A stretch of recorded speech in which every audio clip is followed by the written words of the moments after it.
I don't want to put you in a difficult, ambiguous position by criticizing both NATO and the European Union.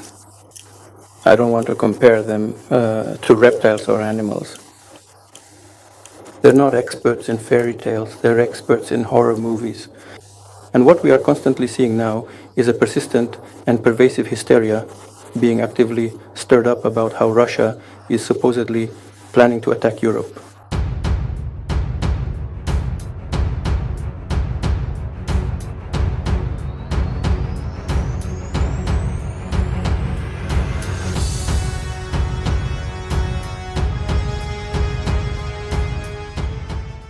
Honorable and distinguished Prime Minister, sir. As is well known, Slovakia is both a member of the EU and a member of NATO. You can afford to criticize their policies because, in a way, this is your community, your family today. I don't want to put you in a difficult, ambiguous position by criticizing both NATO and the European Union. I don't want to compare them to reptiles or animals. They're not experts in fairy tales, they're experts in horror movies. And what we are constantly seeing now is a persistent and pervasive hysteria being actively stirred up about how Russia is supposedly planning to attack Europe. I genuinely think, for any truly reasonable and discerning person, this particular situation is clearly either a deliberate provocation or a demonstration of complete and utter incompetence. Because any reasonable person is well aware that Russia has never had, does not have, and will never have any desire to attack anyone. The conflict in Ukraine, as I have said many times and just mentioned at the SCO events, is not connected to our aggressive behavior. It is connected to the fact that the West facilitated a coup d'etat in Ukraine. By the way, despite the fact that 3 heads of state, Poland, France, and Germany, put their signatures as guarantors of the agreements between the government and the opposition in Ukraine in 2014, literally just a couple of days later, a coup d'etat took place. And those who had given guarantees for the agreement between the opposition and the president did not lift a finger to return the political process in Ukraine to the constitutional framework, but instead began to support those who carried out the coup d'etat. That is where the conflict began, because after that, events unfolded both in Crimea and in the southeast of Ukraine, in Donbass. So that is the essence of the conflict. As for Russia, it was forced to defend its interests and the people who tie their lives and destinies to the Russian Federation, to Russia, to our history and traditions. That is the essence of the conflict. That is where it came from. And this is not our aggressive behavior at all, but rather aggressive behavior from the other side.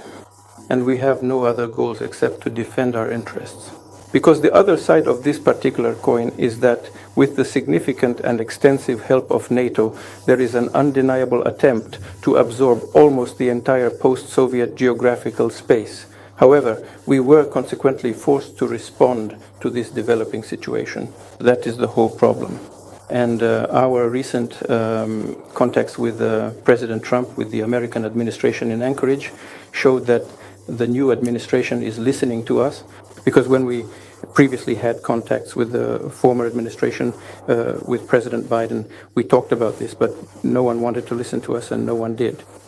Now we see that such mutual understanding is beginning to take shape. We are very pleased about this and hope that this constructive dialogue will continue. As for the so-called aggressive plans of Russia towards Europe, I want to emphasize once again that this is complete nonsense, absolutely unfounded. Now, regarding attacks on energy infrastructure, particularly from the Ukrainian side, for a long time, even just a couple of years ago, we did not take any actions at all concerning civilian infrastructure, especially during the winter period, and we endured for a long time while Ukrainian forces carried out constant strikes on our energy facilities. After that, we began to respond. And we are responding, of course, in a serious manner, so to speak. That is true. In response, the Ukrainian side tries to inflict damage on us, but also harms our partners. Well, what can I say? After all, Ukraine receives a significant amount of energy resources through its neighbors in Eastern Europe. Cut off their gas supplies that are coming through reverse flow. cut off their electricity supplies, and they will immediately realize that there are certain limits to their behavior when it comes to violating the interests of others. That's it. As for nuclear power plants, well, of course, that's always the customer's choice. We have good experience cooperating with foreign partners, including European partners. In particular, this concerns our joint work in Hungary. We are quite open to considering the possibility of cooperation in both the Soviet gas model and your approach.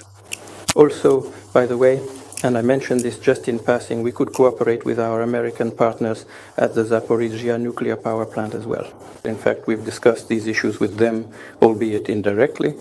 The same, by the way, applies to the Ukrainian side as well.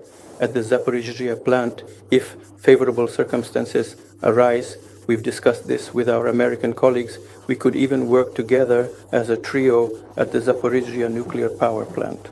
While this doesn't directly concern Slovakia, it does lay the groundwork for us to carry out joint projects in the Slovak market. Although our company, Rosatom, is a consistently good and highly reliable partner for our valued colleagues in Slovakia, we continue to strengthen our productive relationship. Not only does the nuclear power plant of Soviet-Russian design operate reliably, but fuel deliveries are also made regularly on a solid and consistent basis without any disruptions. By the way, it would be wrong to replace our fuel with fuel produced abroad by a third country because there are technological specifics involved. I think it would be unwise to do so. But at the specialist level, you can always discuss this. Yes. As for Ukraine's membership in the EU, we have never objected to that. But when it comes to NATO, that's a different matter. Here, the issue is about ensuring the security of the Russian Federation. And not just today, not in the medium term, but in the long-term perspective. Our position on this is well known. We consider this unacceptable for ourselves. Naturally, it is up to Ukraine itself to decide how to ensure its own security. But this security, as stated in fundamental documents, including those concerning security on the European continent, cannot be ensured at the expense of the security of other countries, particularly at the expense of the Russian Federation. There are options for ensuring Ukraine's security in the event the conflict is resolved. This was also a subject of our discussion in Anchorage. And it seems to me that there is an opportunity here to reach a consensus.